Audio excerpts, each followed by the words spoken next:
Sure. I'm Jay, I'm from the UK. I'm 25 from a tiny town in the southwest of England. I'm a travel blogger and I share my journey of traveling all over the world on my YouTube channel.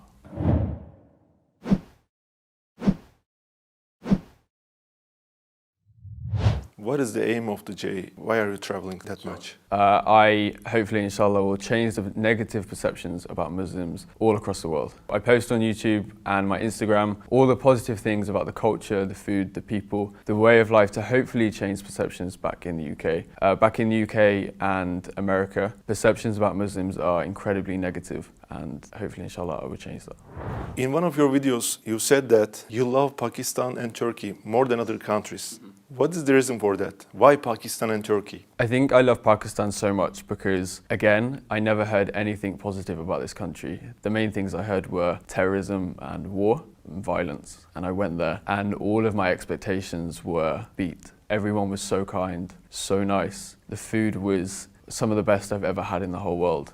And I felt such genuine love from these people. And the same with Turkey. Those two countries are my favourite because of the people, the food and the culture. I could talk about the mosques. I love the mosques here. I feel incredible here. And I took my Shahada in the Süleymaniye Mosque in Istanbul. MashaAllah. So I think that's why I have such a connection to these two countries, especially Turkey, because Istanbul changed my life. It's where I took my Shahada, it's where I made the best decision of my life. Instead of eating cornflakes in United States or United Kingdom, Yes. you prefer to eat kebab in Turkey. Yes, I bet.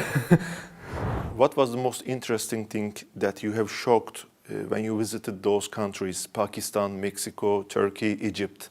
Start with Mexico, right? Sure. Mexico is completely different to any of the other countries I've been to. Muslims are not widely shown in the media or even on the streets. I only managed to visit one mosque when I was in Mexico City. So the thing that was the strangest for me in Mexico was not being able to meet so many Muslims. In Egypt, Pakistan, Turkey, United Arab Emirates, they are everywhere and I've made some of the best friends here.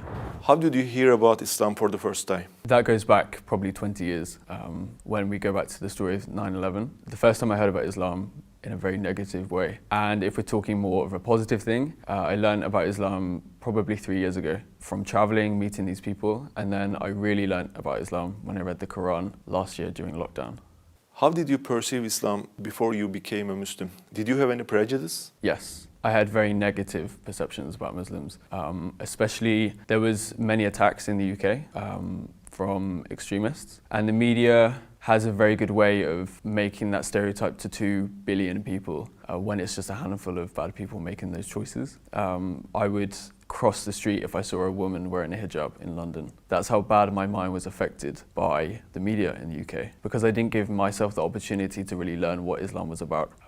And thankfully over the past 3 years I've really learned and discovered exactly what Islam is, and that's the religion of peace. What was the thing that made you interested in Islam? Originally, it was meeting the people when I travelled. I rarely travelled to Muslim majority countries, and I went to Istanbul, thankfully 4 years ago. And then I decided to actually go to Iraq in September 2019, and that completely changed my perceptions and made me want to research more about the positivity of Islam. I went to Iraq for the first time when I was 22, 23. So you met some good people who were Muslims? Yes. So you were interested in Islam? So I was interested, and then I gave myself the time to really research and discover the true Islam away from the media in the UK. How did you feel when you first took the Shahada? The most immense sense of happiness and peace. And I don't think I've come to a point where I've been so happy and so alive. It was the best feeling in the world. So before I entered the mosque, I was an atheist. My life didn't have much meaning. I didn't believe there was a creator. I thought after death, that was it. And once I entered the mosque and I took the Shahada and I took those words and I said those words, I was so happy and I felt like my life went from black and white to colour. It was the best feeling in the world. What was the reaction of the people around you? So happy. They were clapping, they were smiling. People inside the mosque were watching and they heard and they were clapping and it was so happy for me. What was the reaction, especially your family, your mom, your dad, your sister, your brother? Thankfully, I have the most supportive family and supportive friends in the world. So I told my sister first originally. So I actually opened Snapchat. I was currently in Istanbul and I just directly messages my sister first. I said I became Muslim and her reaction was so good. She then FaceTimed me and showed her elated happiness for me. I just can't understand why she's doing this. It's not a good, positive thing for them because the image of Islam is not good for them, I think. It's not good. So what's the reason that she becomes happy? Because she's seen my work, she's seen who I've met and she's heard my stories. And now I've taught them not to realise that the media is wrong. Like, the media is so wrong. They've now learnt to take my videos, my stories and my ideas as the truth rather than the media. What about your mother, your dad? Yeah, so my dad actually left when I was 1. He moved to Australia, so I haven't actually had contact with him. He doesn't know to this day. But my mum, I called her and I told her over the phone. I actually made a video about that and her reaction. It took me 3 times to actually call her and for her to pick up, and my nerves were... You couldn't say. I was struggling so hard, but I told her, and her exact words were something along the lines of, I'm smiling like a Cheshire cat, and Cheshire cats are very much known to be always happy, always chirpy, always funny, and that was her exact words actually, I'm smiling like a Cheshire cat. And from that day onwards, I have never had a bad word said. I've never had a bad idea said about Islam to me, and I'm very grateful that my friends and family were so happy and are still with me to this day, because it would have made my journey a lot harder if I didn't have them by my side with me. In Islam, we have to pray, we have to fast during Ramadan, and we have some other things. Did any of them seem difficult to you before you become Muslim? Yes, they all seemed incredibly overwhelming. Especially as in the UK before I became a Muslim, I was on this journey alone. During lockdown, I couldn't see anyone, I couldn't practice with anyone. It was very difficult. Still to this day, I still get overwhelmed. But now, thankfully, after a lot of practice, a lot of work, I've got to the point where I can do anything with ease. How did you make that research from internet? Which videos, which speakers? Many YouTube videos, many stories that I've met from the people on the streets, and actually reading the Quran itself. Can I ask this question? If it's private, just pass it. Your family are atheists, so you're Muslim. What do you feel about them? Are you praying that they become Muslim someday? Are you telling the truths of Islam to them? Of course I am. Every single day I'm talking to my family. I wish though one day I could talk to my dad about the journey I've been on and talk to him about Islam and the real Islam, because I'm scared he still has the original negative perception about Islam, and one day I hope to change that. And I know thousands of people will watch this episode, and I hope they pray for my friends and family to hopefully find the beautiful journey of Islam one day in their life. Inshallah. Before you become Muslim, I guess that you were dating, you ate pork, and you also drink alcohol, I guess. Was it difficult for you to stop all this when you become Muslim? So firstly, pork, I haven't eaten for a very long time, probably since I was 10. So that was not an issue, and I definitely don't miss it. Dating, I haven't had a girlfriend since I was 17. So dating for me doesn't work. Also, I don't have the time when I'm traveling. So even if I wanted to do it, I couldn't. And alcohol, I stopped drinking alcohol in 2019, so the year before I even became Muslim. What was the reason that you stopped drinking alcohol? I drank a lot at university. At university in the UK, it's very much a student culture to drink almost every day, have parties and celebrate reading one text paper. But yeah, I stopped after because it's not a healthy lifestyle. So I was also vegetarian for a year and a half actually, and thankfully I discovered halal meat, which I'm so thankful for, especially here in Turkey. The food is incredible.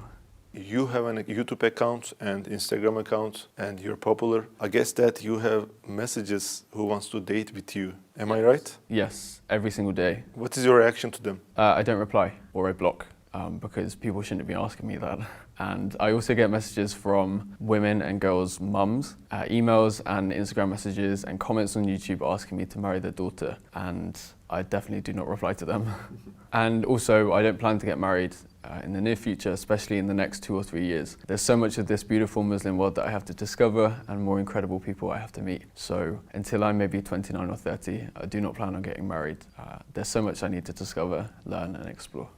Why didn't you stay as an atheist and need to do some research about Islam? Sure. I'm a very inquisitive person. I think that's why I travel and that's why I want to learn. I had time and I studied international journalism for my master's degree, and I learned about the media and how they were completely wrong about Islam, and of course I took my inquisitiveness. So I've always been a very inquisitive person, someone always eager to learn about cultures, people, language all around the world. And during the coronavirus pandemic, I had a lot of time and I decided to put that time to good use and discover what makes the people I meet so kind, so loving and so peaceful. And that all came back to Islam. And that's when I decided to read the Quran, watch YouTube videos, learn more about Prophet Muhammad, peace be upon him, and everyone else. And it's been amazing. Who is Muhammad alayhi salatu wasalam for you? He's incredible, and I don't think I could find a better word for him. And I think everybody on this planet can learn a lot from him, and they could definitely put his life story into their own life and be a lot more loving, a lot more giving, and a lot more accepting.